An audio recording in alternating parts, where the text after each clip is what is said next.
Allez les amis, aujourd'hui c'est parti. Le ton est grave, le ton est solennel. Aujourd'hui les amis, le titre de la vidéo est important. Cette vidéo, je l'ai nommée SOS levain en danger. On va étudier comment bien rafraîchir son levain. Quelques petites techniques pour voilà, s'assurer qu'il est bien en vie et qu'il marche bien. Vous me posez 10, 20, 40, 50 questions par jour sur vos levains. J'essaie de répondre à tout le monde, mais cette vidéo, je suis sûr, vous apportera quelques clés simples pour voilà, essayer de résoudre quelques petits problèmes par vous-même. Okay, le levain, c'est une technique voilà, qui est assez spécifique. On va travailler sur les bactéries, les levures sauvages, etc. C'est pas la chose la plus facile. Si je devais donner un exemple, c'est voilà, il y a des personnes qui vont avoir la main verte, ils vont planter une plante n'importe où, ça va pousser magnifique. Et il y en a d'autres, ben, ça va être plus complexe. Et les levains, c'est un peu ça. Développer ce feeling, venir ressentir, travailler avec la main, avoir la bonne consistance et travailler sur les températures, c'est vraiment un mix de tout ça qui va faire que vous allez réussir. Le levain, mais vous n'allez peut-être pas encore réussir le pain sur levain. Okay, c'est encore une autre technique. Et commencer par du pain sur levain 100%, c'est aussi délicat. C'est pour ça que dans un premier temps, on travaille souvent avec de la levure pour s'assurer voilà, une bonne fabrication, un bon volume. Si vous commencez directement sur le vin, vous prenez des risques parce que vous pouvez échouer. Et si vous échouez, des fois, vous perdez un petit peu cette foi. Mais accrochez-vous, ok? Boulangerie Papa, c'est la chaîne qui va vous donner tous les secrets pour réussir. Donc les amis, on y va. Regardez-moi ça, ils sont beaux. Ils sont là, ils sont prêts à être rafraîchis. Ils sont prêts à fermenter pour des magnifiques pains de tradition sur le vin liquide ou autre. C'est les levains et on va étudier tout ça ensemble. Allez les amis, c'est parti. Aujourd'hui, je vais vous parler un petit peu de levain. Donc là, mon levain, je l'ai sorti ce matin après 48 heures de froid. Il a passé 2 jours au froid. Là, je l'ai sorti ce matin, il y a environ 3-4 heures. Et là, il est à 11 degrés. Donc là, il a repris en température. Je pourrais m'en servir, il n'y a pas de souci. Le but, c'est de ne pas servir du levain quand il est trop froid. La vidéo, elle a pour but de vous expliquer comment faire quand mon levain est malade, ne va pas bien. Souvent, il tranche. Ça vient du fait qu'il y a trop d'acidité, souvent. Donc moi, le conseil, c'est toujours la même chose, faire un bon rafraîchi. Pour faire un bon rafraîchi de levain liquide, comment je vais faire? Déjà, je vais prendre un récipient propre. Pourquoi? Parce que souvent, on rafraîchit toujours dans notre petit bocal et au bout d'un moment, il y a trop d'acidité qui va se créer et l'excès d'acidité, c'est pas bon. Du coup, je repars sur une base neutre. Je prends un cul de poule propre, je vais mettre 50 g de levain. Bon, là, j'ai mis 60, ok, j'ai un peu plus. Donc, si j'ai 60, je vais mettre mon levain qui est à peu près à 20 degrés.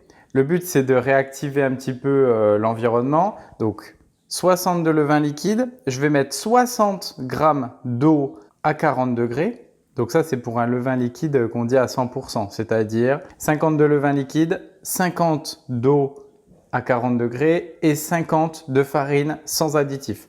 Donc moi, j'utilise beaucoup de tradition. Déjà, il est bien actif et il a un goût assez neutre, c'est-à-dire qu'il ne va pas prendre beaucoup comme une seigle typée des 150 où là, le levain, il va vraiment avoir quelque chose de prononcé en bouche. Là, mon levain, il va être plus lactique, ok, ça va être plus doux en bouche. C'est pour ça que je prends souvent de la T65 de Trad. Donc, je vais mettre mes 60 g d'eau qui sont là, elle est à 39-40. N'oubliez pas que chaque degré va compter dans le levain, c'est quand même assez précis. Là, je mets mon eau, elle est à 39, mais normalement, je la mets à 40. 60. Voilà, je mets mon eau et je mets ma farine de Trad T65. Après, en fonction, vous pouvez mettre de la T80. Moi, c'est mon levain pâteux que je vais faire à T80, de la T110, T150, du seigle, épaule, peu importe. Le but, voilà, ça va être de rafraîchir avec une farine sans additif surtout. Voilà, j'ai mes 62 farines et je mélange à la main. Donc moi, je mélange toujours à la main. Déjà, je trouve que ça apporte quelque chose. C'est moins neutre et au moins je vais ressentir parfaitement la texture de mon levain. Parce qu'avec une petite cuillère dans un pot tout petit, vous n'allez pas avoir cette texture aussi flagrante. Là, avec la main, vous allez sentir immédiatement. Donc voilà, ça prend 10 secondes. Hein. Donc là, j'ai ma souche qui est rafraîchie. Donc là, pour m'en servir directement, il faut au moins attendre 2 heures. Hein. Il faut que l'environnement reparte, il faut que les bactéries, les levures sauvages reprennent voilà, de la patate. et se nourrissent. Voilà, donc là, je laisse. Ma souche plus ancienne, alors, soit je peux m'en servir, etc. Ce qui compte, là, ça va être de nettoyer. Donc, je vais la laver, je vais jeter. Alors, il y en a qui font des crêpes, il y en a qui font des gaufres, etc. Moi, je n'ai pas la recette. Là, je vais la jeter, nettoyer bien mon cul de poule. Et ensuite, je vais repartir de quelque chose de propre. Donc voilà, mon cul de poule est propre. Donc là, surtout, mon petit bac à réceptacle, je l'ai lavé, mais je n'ai pas utilisé de produits détergents ni rien du tout. J'ai juste lavé à l'eau, bien frotté, etc. Et comme ça, j'ai pas ajouté de produits pour la vaisselle, etc. Ok, donc mon bac est propre et je repars, je mets mon levain dedans, je vais prendre la température. Voilà, donc là, il est à 26. Parfait.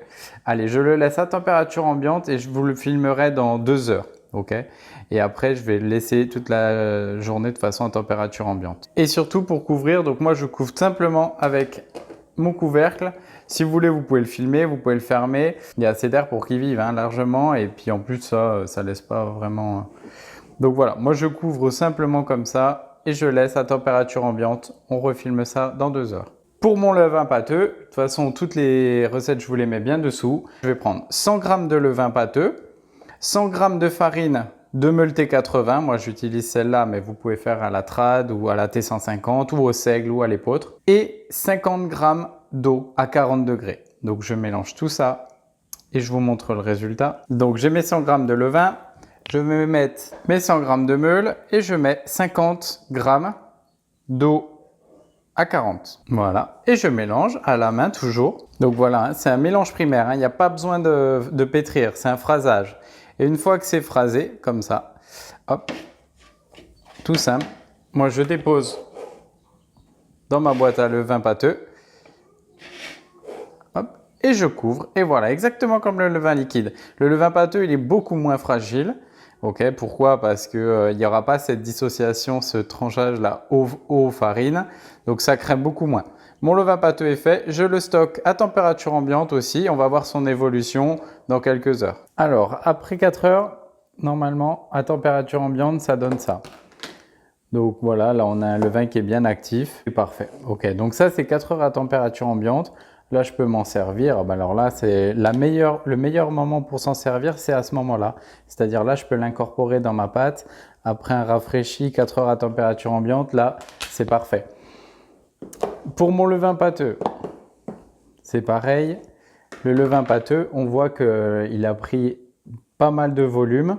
On a quelque chose qui est très poreux. C'est normal, c'est pas pétri, hein, c'est juste voilà, l'apport en ferment. Donc, une fois que j'en suis à ce stade-là, soit je m'en sers, par exemple, soit à ce moment-là, moi, je vais les placer au frigo parce que j'en ai pas besoin aujourd'hui ni demain. Donc là, je vais les placer au frigo. Au moment de ressortir votre levain, si vous voulez faire du pain, vous ressortez vos levains et le mieux, c'est de les laisser au moins 1 heure à température ambiante. Pourquoi? Parce qu'on va remettre le levain en température. 1 à 2 heures, c'est encore mieux. Mais surtout, ne pas le sortir, rafraîchir et essayer de s'en servir. Pourquoi? Parce que le levain n'aura pas le temps de s'activer. Donc ça, c'est pour les choses simples. Si je mets mon levain au frigo et qu'en le sortant, je vois qu'il a tranché, c'est-à-dire j'ai une couche de farine un peu marron et au-dessus, une couche d'eau, c'est que voilà, ça a tranché. Souvent, c'est qu'il y a trop d'acidité. Du coup, il faut bien le mélanger avec la main, bien le mélanger et faire un rafraîchi comme en début de vidéo, c'est-à-dire 50 g de levain, 50 d'eau à 40 et 50 de farine un peu typée. Surtout, pas d'additifs dans les levains.